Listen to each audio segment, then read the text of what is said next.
Magpupunla ako ng ampalaya mga kabakyard.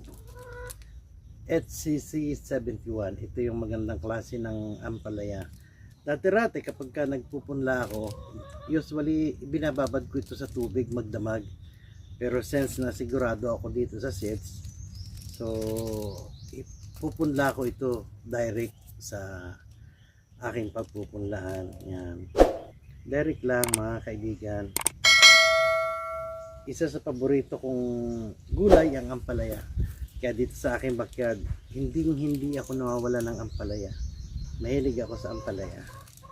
Ayan. Isa-isa nating ilalagay yung mga buto niya.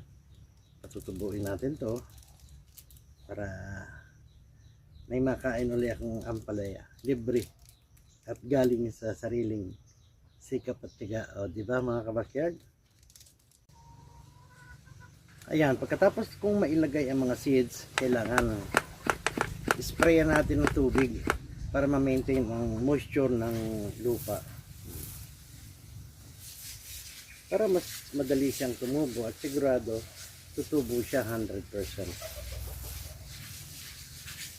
Ayan, maghintay lang ako ng mga 2 araw. Lalabas na yung sprout nito, tapos yun, diretso na ang paglaki niya. So pagka ang binhi ay umabot na ng 4 na dahon, pwede ko na siyang itanim.